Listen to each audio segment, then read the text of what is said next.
C'est 11h30, hein, c'est ça? Ah, 11h. Ah, d'accord. Ok, très bien. J'étais plus sûr. 11h, 11h30, 11h15. Et du coup, pour...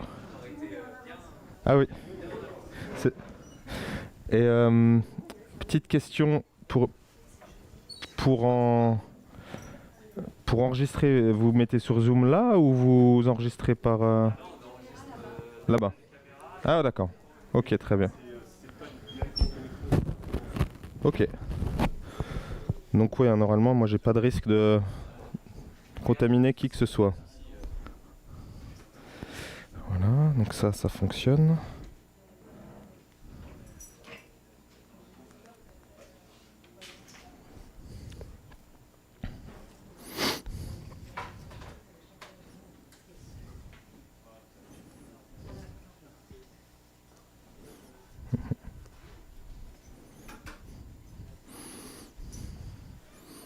Tout fonctionne, ça marche bien.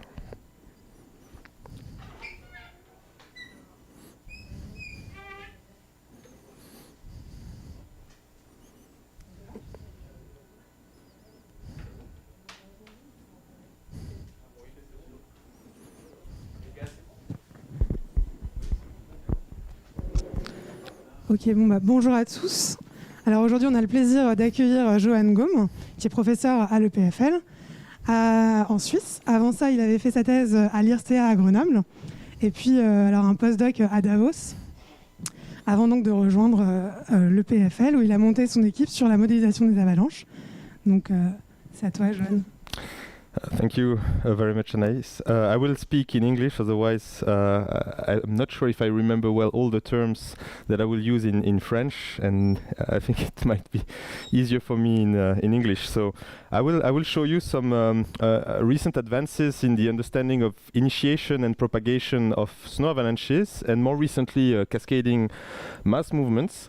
So initially I was supposed to present for the general seminar, and I had a presentation which was, let's say, more solid mechanics and fracture mechanics oriented, but because this is a fluid seminar, I also added a few new and recent studies we did on the dynamics part of these processes. So Anaïs already introduced me, so perhaps I will skip the introduction, and in the presentation I will mostly talk about snow avalanches, and then I will show you how the methods that we developed were extended to simulate, let's say, more general cascading mass movements with the interaction between multiple materials.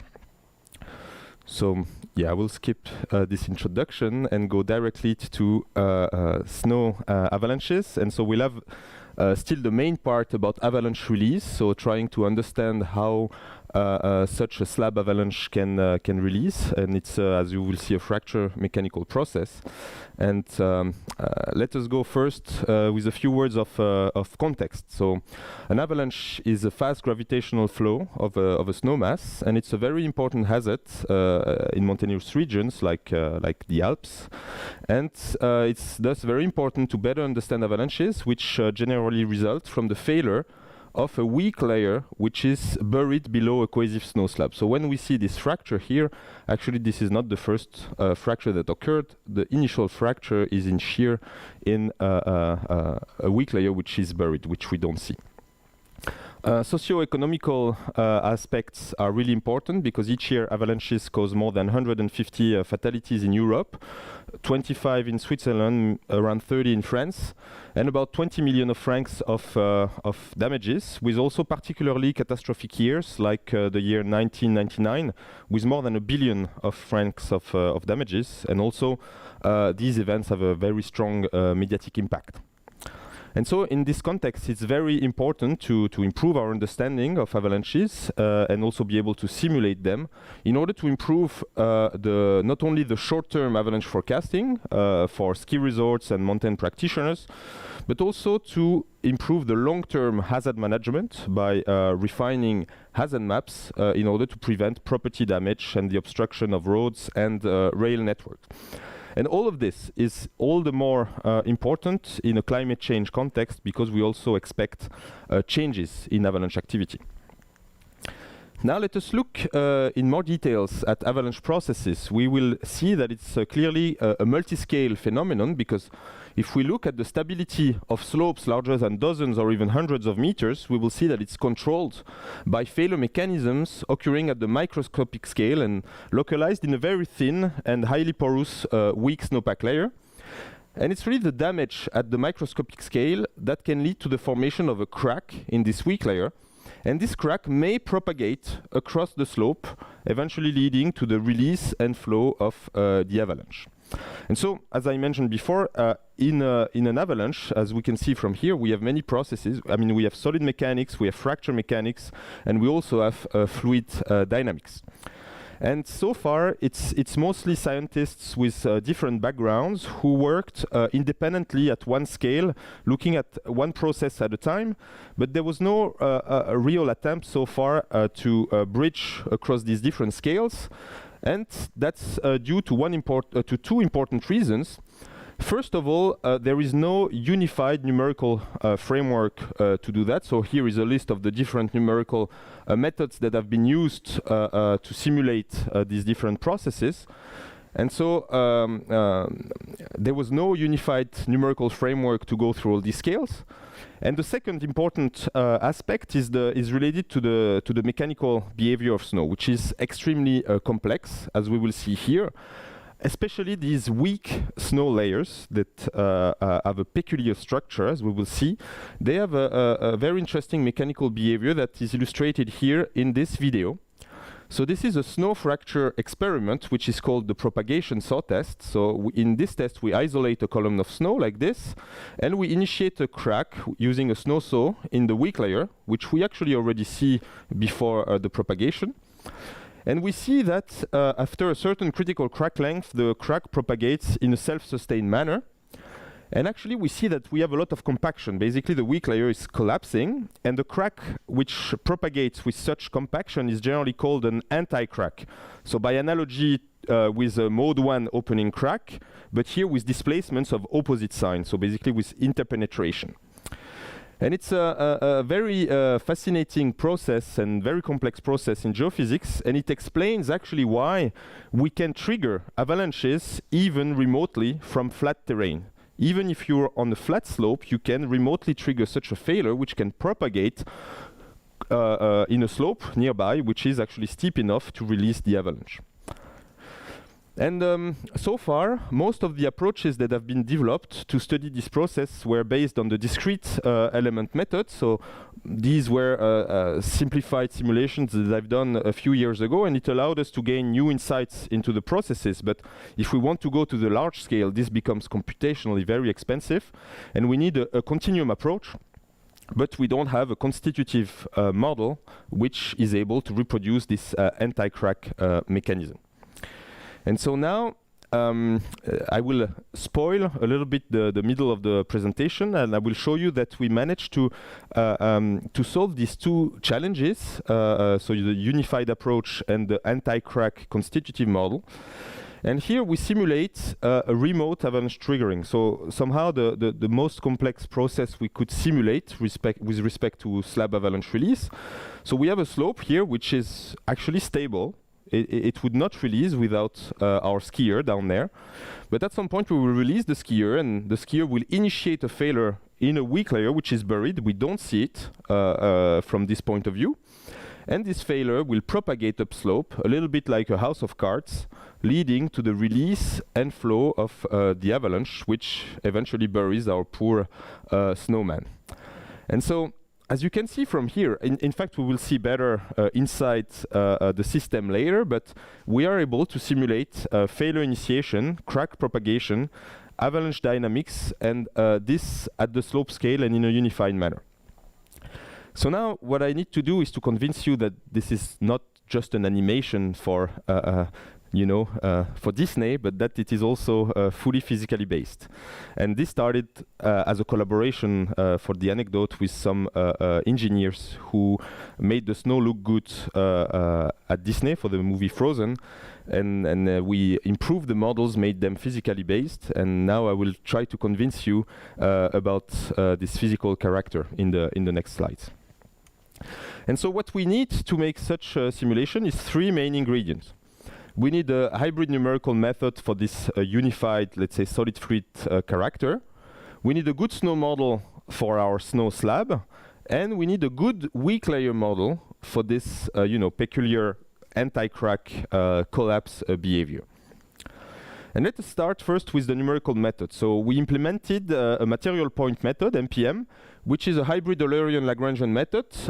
It's a numerical technique to solve partial differential equations. And here, for example, you have the momentum balance equation. And in practice, it's easier to discretize the temporal derivatives in a Lagrangian manner, whereas it's easier to discretize spatial gradients when you have a fixed mesh, when you have an Eulerian grid. And here, this is exactly what MPM does. It takes advantage of both worlds. We have Lagrangian particles, but these are not real particles. They are here to store information like position, velocity, and deformation. And they are really here to move the material in space and time. But at the same time, we have a background mesh where we compute the spatial gradients and forces required in the equation of motions.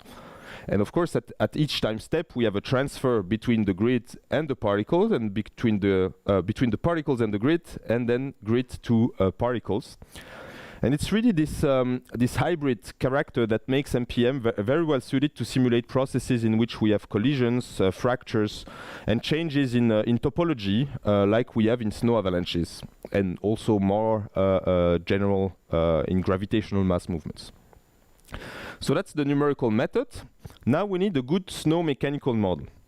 And here the first ingredient we need is we want snow to fail or yield under tension, shear, and compression. So we want a so-called mixed mode yield surface.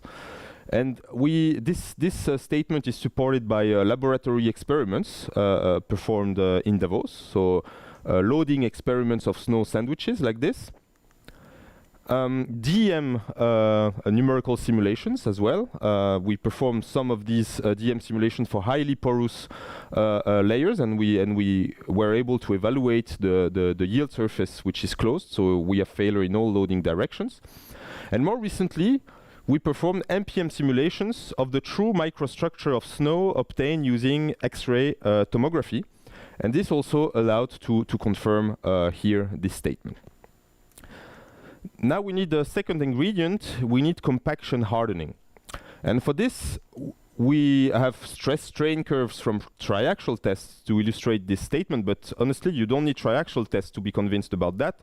You simply need to make a snowball or a snowman to know that when you compact snow, it's getting harder.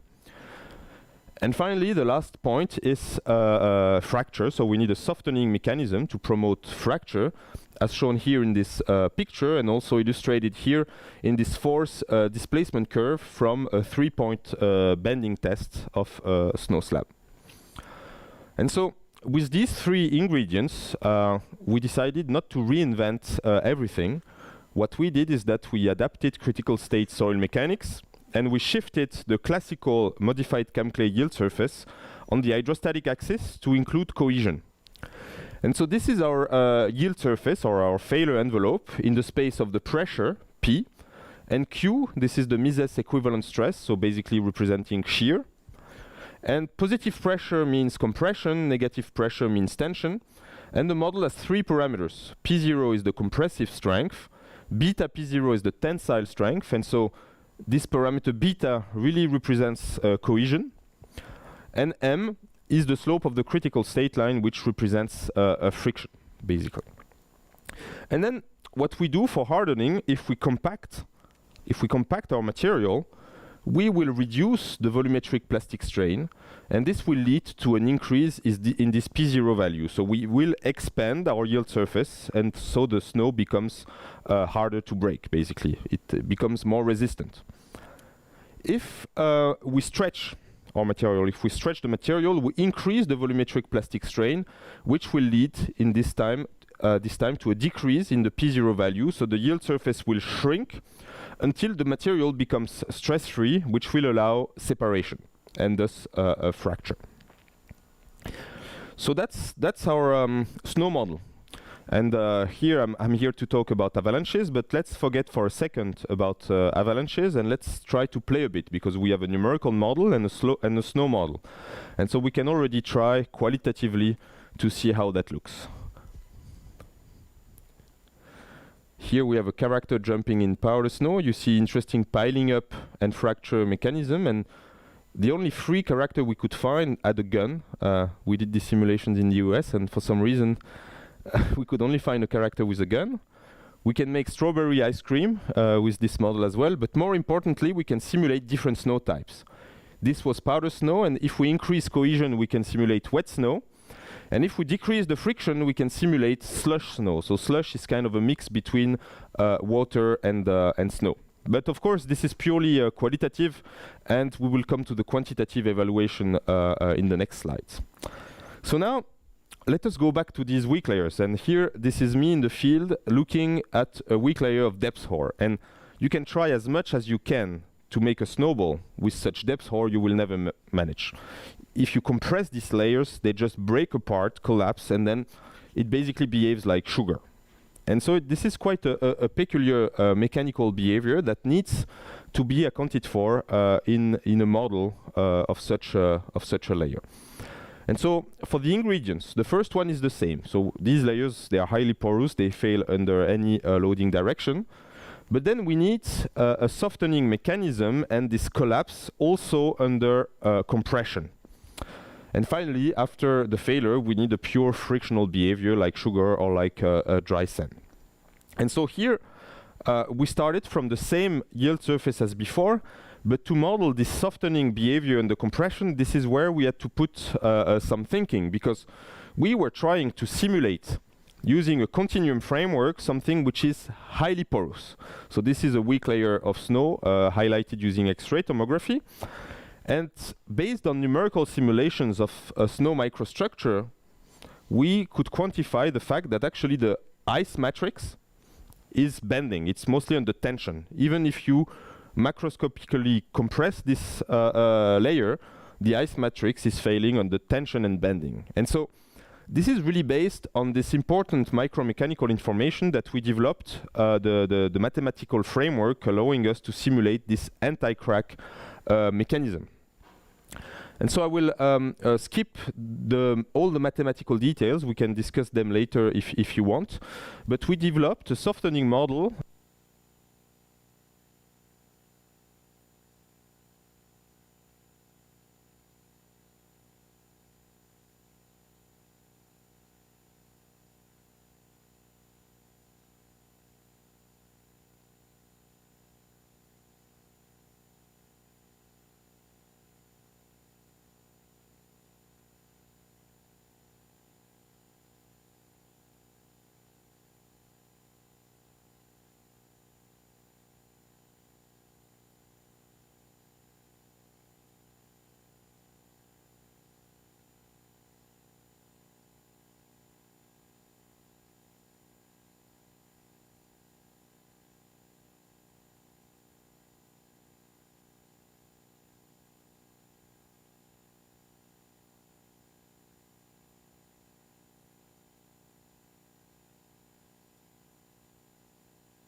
Okay.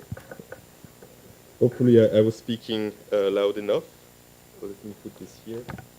All right. And the last important aspect for me, which is the most exciting, is if we look at the crack propagation speed. This is a map of the crack propagation speed on the slope. And what is important to note is that at the bottom here, we have speeds which are around 30 meters per second. But on the slope, we have crack propagation speeds which reach higher values than 100 meters per second. And this is very surprising for us because based on state-of-the-art snow fracture experiments, we have never measured speeds which are that high. So initially, we were a little bit confused, and we were even thinking that perhaps there was something wrong with our simulation, because speed is usually around 30 meters per second. Even on steep tests, it's never higher than 60 meters per second. But there is a but here, so we checked many things with our simulation, and it didn't seem to be related to a bug in our code. And then we realized that in a non-peer-reviewed publication in 2014, Dave Amrey and co-workers suggested that speeds of these cracks could be larger than 100 meters per second based on the analysis of avalanche videos. So they looked at crack patterns, and they based on these videos, they suggested that it could even go as far as 200 meters per second. And so we thought, what is the main difference between our fracture experiments and real avalanches? And this is basically the scale. And so we decided to perform large-scale fracture simulations. And this is what I'm showing here. Here I will show you two simulations, one on the flat, one on an inclined slope of 30 degrees. Our weak layer is in gray, and it will be colored in red when it's broken. And the slab will be colored by its vertical displacement. And what is important to note is the scale. And the figure is really not to scale. The slab height is 50 centimeters, but the length is 30 meters. So the view has been shrinked to fit on the screen. And so let us have a look at the simulation result. We initiate the crack, and then the crack propagates. And as you can see, on the 30-degree slope, the crack propagated significantly faster than on the flat case. Let us have another look, and look at short distances. In fact, for short distances, it seems that both cracks propagated at the same speed. We can see that here, if I zoom on this location, initially both cracks propagate at the same speed, but this is when we meet another critical crack length. Actually, we have two. We have one, we initiate the crack and then it propagates, then the crack propagates for a bit, and then we meet this length that we will call supercritical crack length, and at this moment, on the inclined slope, the crack propagates very fast. And of course, we missed it. We missed it in our experiment because this is about 4 to 5 meters, this distance. And our tests are typically shorter than 2 meters. And we will have a look exactly what's going on here in details. Here, we have the flat slope on the left. We have the inclined slope on the right. At the bottom, we will see the stress profiles. So normal stress in blue, shear stress in red. And at the very bottom, we look at the crack speed normalized by the shear wave speed of the slab. And what we see is that we have initially large normal stress concentrations at the crack tip in the flat case, and rather low shear stresses, because on this case we have we have no driving shear force.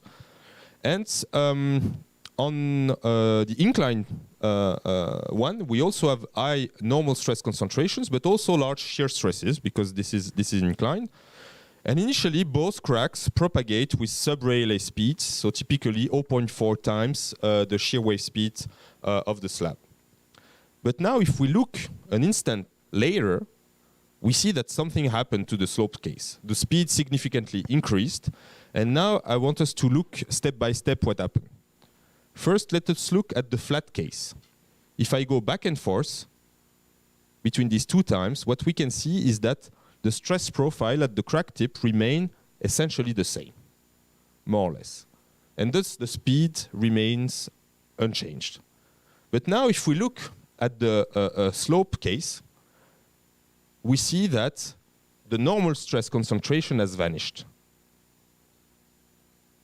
And this transition is basically a transition between a mode of fracture with collapse, so anti-crack type of fracture, to pure mode 2 shear crack with intersonic crack speed. So here you see that the speed is about 1.6 times the shear wave speed, lower than the P wave speed, and this is called intersonic crack propagation, or this is also referred to as super shear crack propagation. And this has been reported in rare high magnitude strike slip earthquakes. And so here, this is, of course, based on our numerical simulations, and we wanted to validate this important, let's say, new understanding of slab avalanche release, because this is something we didn't know. And we did that based on avalanche videos. So I have quite a lot of friends who are professional snowboarders, and I asked them to send me a lot of videos, and they might look a little bit scary, but here nothing happened to this guy, Enzo Nilo. He triggered quite a large avalanche. You will see it here. And so what we did is we analyzed this video frame after frame, and we looked at changes in pixel intensity in order to track signs of slab deformation. And here is the result of the analysis. And so we can visually see things even before our eyes can see based on this analysis. And then actually this allowed us to confirm that we have intersonic crack speeds in this direction and sub-Rayleigh crack speed in the cross-slope direction. We also validated this based on numerical experiments based on the discrete element method, which needed quite a lot of time to go to this large scale. It's several days of simulations with DEM to be able to simulate this process in 3D. And finally, my colleagues in Davos, after we discussed these findings, they wanted to see that with their own eyes based on the first large-scale experiments that have been performed in Davos. And here they sprayed also the side here to make some PIV analysis. And this video, I don't have the post-processed results. I've seen how the displacements look like, but indeed there is a super shear fracture in this experiment, and hopefully my colleague in Davos will publish this result very soon. So we were quite excited about this for one important reason, is that in snow science there are two conflicting approaches. There is the pioneering shear failure model of McClung from 1979. And there is the more recent anti-crack concept from Heyerle, which was actually published in Science in 2008. And there's been a lot of conflict, discussion, heated debates about these approaches. And in fact, what we show here is that they are both correct, but they are not acting at the same scale. And this has also quite important practical implications. If we are interested in analyzing, in evaluating the size of large avalanche release zones for operational purposes, so if we're interested in really large avalanche release, perhaps a pure shear interface model would be sufficient in practice. And this is very important because our simulations are very slow, because we need to discretize the thickness of the weak layer with our model. So we have layers which may be 1 centimeter thick and length of 100 meters. And this is not spatially adaptive meshing. So we have simulations which are pretty slow, several hours of simulations. But if we don't need anymore the weak layer to be discretized, then we can develop a depth averaged version of the model. So inspired from, let's say, a shallow water equation. But here it's a depth averaged material point method. And here, instead of filling the weak layer and the slab with particles, our idea is to simulate the weak layer as a basal shear interface, kind of a boundary condition, and the slab will be discretized using columns. And this significantly improves the simulation time from days to only a few minutes. And we have very recently validated this, but only based on analytical formulations. And here I would like to show you an application of this model on a 35-degree slope, which is viewed from the top. We have here it will be colored by weak layer failure, and here this will be slab fracture. And here we initiate a crack in the weak layer by increasing the radius of circular inclusion. And then at some point, the crack will propagate. And you will see an interesting interplay between weak layer failure and a slab fracture. But for those of you who are not really familiar with skier-triggered avalanches, this shape may not ring a bell. But these are pictures of real skier-triggered avalanches, and we have this typical angle that we initially thought may be due to topography, but in fact, this happens also on homogeneous slopes. And this is very similar to, let's say, the Rankine analysis, and in fact, we can evaluate this angle theta, and it is related to the friction angle of our snow slab. And so now this model is under extension. Now we want to simulate not only the release, but also the dynamics of snow avalanches and mass movements. And this is my transition now to the let's say the dynamics part of the presentation. I hope I'm not too late. I have a few slides left. And here we extended this approach to simulate avalanches in 3D on complex terrain. So this is the terrain of Vallée de la Sionne. It is the SLF experimental test site in Vallis.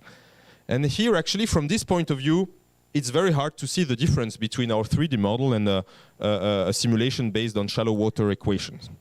And that's why I would like to invite you to have a closer look.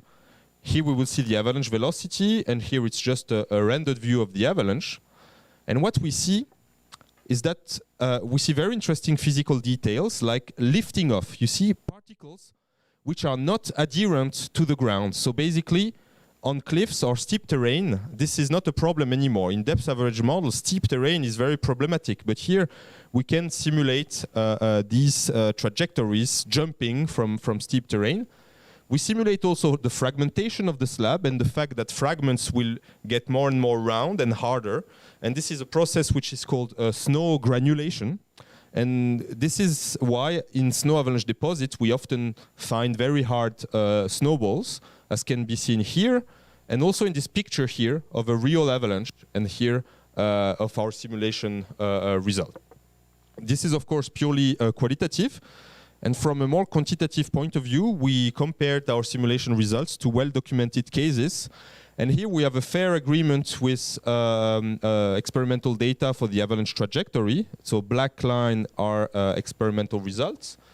This is the avalanche velocity. So the pink dots are the experimental results, and the blue line is our model. There are other models that can reproduce avalanche velocity really well. But what is very important and quite new, in my opinion, is the fact that we reproduce densification. So here we start with an avalanche of 200 kilograms per cubic meters, and we made density profiles here in the deposit, which you can see here. And at the end of the avalanche, you have a snow which is around 500 kilograms per cubic meters, and we reproduce this densification effect because this is a compressible model. This is not incompressible. This was a case here without entrainment, but in practice, entrainment of snow can significantly change the dynamics of the avalanche. And here we started in this direction to study erosion and entrainment by simulating explicitly the interaction between an avalanche and an erodible bed. And you can see only the erodible bed here. And so we performed several simulations like this to study this mechanism for different flow regimes, so different cohesions and different friction. This is what we see here. We have different scenarios corresponding to different values of, this beta parameter and this M parameter, cohesion and friction. And what we did first is we analyzed qualitatively erosion patterns. And what we can see is that we have, as observed in the field, interesting mechanisms like frontal ploughing, also basal abrasion, and some interesting wave phenomena like multiple surges and roll waves as well. And we try to quantify the amount of erosion and entrainment. So erosion is really snow that is disturbed by the avalanche, and entrainment is eroded snow that is feeding the avalanche. Entrainment, the snow is really going inside the avalanche. And we were able to quantify the amount of entrained snow and eroded snow as a function of cohesion and friction. And of course, there are situations where the bed is actually unstable. So we have to quantify the zones of where the bed is naturally unstable, zones where the bed is stable, and here we can see the zones where we actually have entrainment and erosions. And this is something that we can see in more details here. So this is the mass change rate as a function of time for these different scenarios, but let us look only at one because they look very much alike. So perhaps let us look at the panel B. What we see is that so the eroded snow is the black one, entrained snow is the blue curve, and deposited snow is the red one. So in these cases, we don't have a lot of deposition because the slope angle is quite steep. If we would be more in a more gentle terrain, we would have more deposition. But what we see is that initially, this frontal ploughing mechanism at the front of the avalanche, the eroded snow is fully entrained into the avalanche. But then later, we see that only a partial amount of the snow is being brought into the avalanche, and we have a lot of erosion, but less entrainment here. We were able to quantify this as a function of the friction and cohesion parameter. So this is entrained snow here on this graph and eroded snow on this graph, and we see that as cohesion and friction increase, we have less and less erosion and entrainment. And we see that we only have like a special combination of cohesion and friction which leads to a lot of entrainment. And you might have noticed this interesting point here. We thought it was an outlier initially because we didn't look visually at all these points here, but we had this interesting point, and for this one we looked at the simulation result, and this was quite an interesting outlier in which this mechanism occurred. So we had a snowball growing and growing with time. And finally, the last important aspect about this analysis is that here we look at the momentum change of the avalanche as a function of the eroded mass or the entrained mass. And what is important to note from this graph is that the erosion can either inhibit avalanche mobility, so reduce the momentum of the avalanche, or under in special cases, usually with low cohesion and low friction, this can significantly increase the momentum of the avalanche and increase its mobility. Finally, this is some work in progress. These are very slow simulation. This is one of the, I think we have only two, and this is a simulation of an avalanche on a complex terrain with an erodible bed which has been completely simulated explicitly. And here what is interesting is to see those multiple surges that appear, some roll waves. So initially we have roll waves, and then these roll waves, when the terrain will become less steep, they will transit into erosion deposition waves. So basically the velocity will be zero between these waves. As we can see here, when it's yellow, the velocity is zero. So initially we have roll waves, and then we have erosion deposition waves as observed here. And in this simulation, we measured the deposit height at the end of the simulation and compared that to experimental results. So here we have our deposition height as a function of slope angle. Our simulations are in red and the data is in black. And we have a fair agreement, especially for steep slopes. And here, I think the agreement could be improved, especially by taking into account the effect of snow temperature on mechanical properties, which was not accounted for here. I think this is it for the part about snow avalanches. I don't know if I still have 5 minutes to finish about cascading mass movements. Yeah, sorry, I'm a bit out of time. What I would like to mention is that the simulations I've shown are not really all the numerical framework which I showed is not especially developed for snow. This is finite strain elastoplasticity and critical state soil mechanics. And so this is not restricted to snow. The snow part is only the constitutive model. And so we decided to implement other constitutive laws to simulate other types of alpine mass movements. And you may ask, why do we need new models for that? And the answer is the following, is that classical depth averaged approaches rely on the Volmy rheology, for which we know mechanical parameters are not physical. We cannot obtain them based on laboratory experiments. And instead, these parameters are back calculated based on past events, which may become problematic in a climate change context if we want to deal with unprecedented events and process cascades involving multiple materials. And I think this is where our approach can be complementary and useful, because model parameters from our framework can be obtained based on, for example, triaxial tests or from rheology tests. And this is what we did recently. We implemented different constitutive models. So we developed the SNOW one, and for ice, water, and rock, we implemented existing models. And here the multi-material coupling is handled naturally by the background mesh in the material point method. And concerning validation, we did different things. In simple cases, we used analytical models. We used laboratory or field experiments, or documented real-world cases. And this is the simulation, this is the validation framework we recently used to simulate glacier calving and tsunami genesis. It's a paper we recently published this year.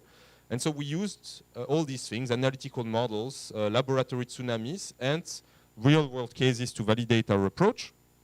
But now I would like to focus on 3 cases that I will show quickly, just to show you the potential of this approach for research in this direction. And first of all, this is the well-known, the famous Vaillant landslide tsunami. And here we simulate the internal deformation of the rock mass and its interaction with the Vaillant lake, as well as the lake outburst flood. This is a simulation with about 30 million particles, and it lasts a few days to make this simulation. And we obtained a rather good agreement for the maximum water extent, the discharge based on observations, but also quite a good agreement with the profile of the slope after the failure. The black line is the observation, and in pink we have our model, and in green this is results from previous study using SPH. Now, this is the 2017 Pitts-Chengallo disaster. We simulate explicitly a small glacier here and potential entrainment of sediments. Here, what we see is that we reproduce the large water jet that has been observed in the video of the event. And interestingly, we are able to reproduce multiple surges and also ballistic trajectories of individual rock boulders, as you can see here, that are formed from the fragmentation of the rock mass here at the top. I will go briefly. This is a qualitative validation so far. We have satellite images before and after. And this is the model results. And you see that the runout distance is fairly well reproduced, but also the location of large boulders here. And finally, the last case I would like to show you is the Fluela-Wishorn rock snow avalanche, which occurred near Davos, close to the Fluela Pass. And here, as well, we simulate entirely the snow cover that can be entrained. So we have this natural entrainment of snow. We also simulate secondary avalanche releases here and the formation of levied channels in this simulation. And this is a picture after the event. This is the simulation results.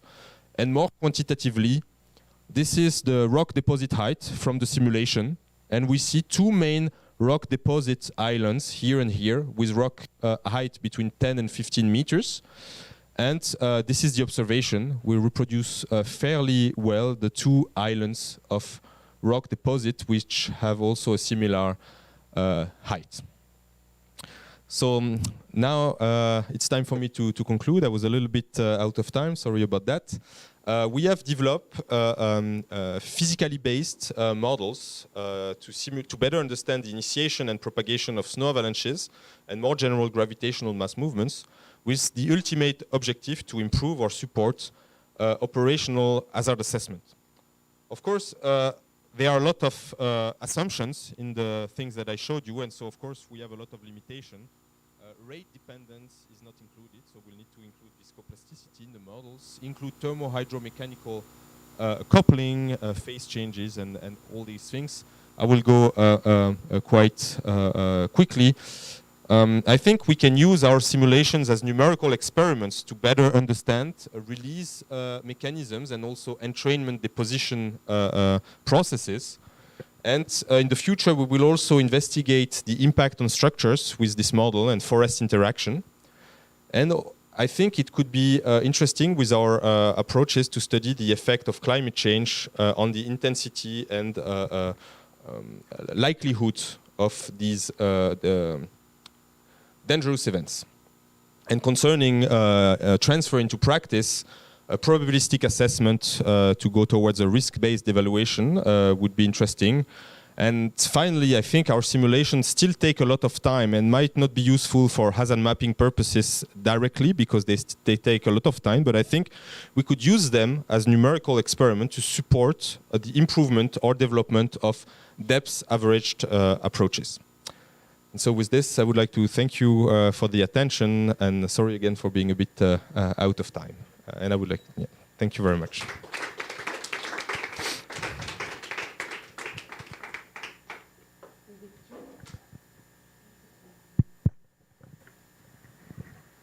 Yeah, I'm a bit out of time because I added only yesterday this part about erosion and deposition things, which I thought could be also interesting for this audience. Thank you, it was really impressive. I was wondering, you need to, the weak layer, so you need to assume where is it, and even for the the second part, it is important too. Yes, so in the part about avalanche release, exactly, we need to know where it is. So usually in the field we do snow profile, so we go experimentally test the layers and see where they are.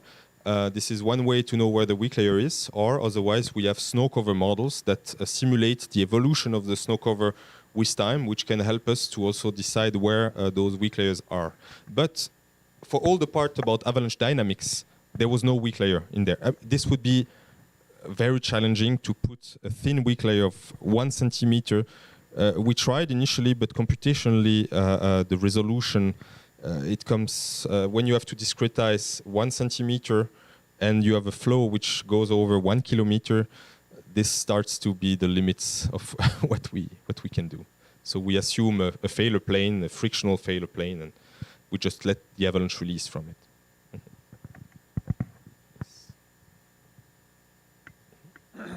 Yes, thank you, Johan, for your talk. Yeah, may I have one question regarding your impressive numerical tools? Does it make sense, or is it possible to maybe even go back to classical solid mechanics fracture problem, like because there is some things to do in that field? I don't know.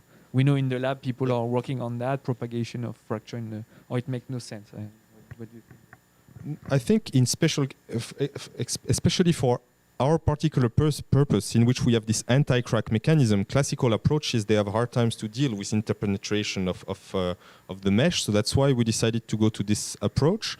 I think it can be very useful for fracture mechanical problems, but we have to note one important thing, which is currently under further development, is that we have softening, so we have some mesh dependency, which classical fracture mechanical methods are generally based on rather smeared crack approach with displacement laws, and so for treating discontinuities like this, they have years, decades of experience on how to treat these things, and so here it can be done. So we are currently trying to regularize the problem to get unique solutions, because with softening, as I mentioned, you have this mesh dependency. We did it right now. We have a regularization technique, which is not the most elegant way. So we tune our softening parameter such that we dissipate the same amount of energy for different mesh resolution. So it's kind of an equivalent smeared crack approach. It's not very elegant, but I have a student who is currently working on implementing something which is nicer, so like second order regularization. But I think, yes, for large scale fracture mechanical problems, this could be quite promising. And other people have improved on these fracture problems in MPM. They are already existing things. Okay, thank you.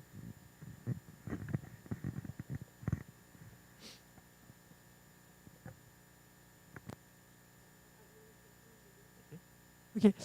Does the initiation of the fracture depend on the localization or on the amplitude of the skier, of the defects that you put? You see, you put the defect, the skier at the end of the slope. So does it depend on the localization? Or?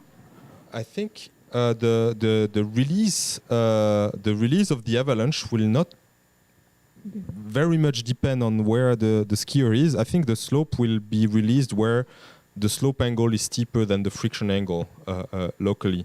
So, but of course, if I had a skier who was perhaps, I don't know, weighting twice as less, perhaps the skier would not have initiated this failure. Because what happens is that if you stand on a snow cover, you have a zone of influence below your skis, which is not infinite in the snowpack. So actually, in practice, in operational models, it's Boussinesq theory, which is implemented to compute that. And typically, above 80 centimeters, the snowpack doesn't feel so much the skier anymore. And so there is an effect of, I would say, not necessarily in this particular case the location, but also the snowpack height and the weight of the skier. But to continue on this question, one very important thing is that the snow cover is not uniform. In practice, it's highly variable.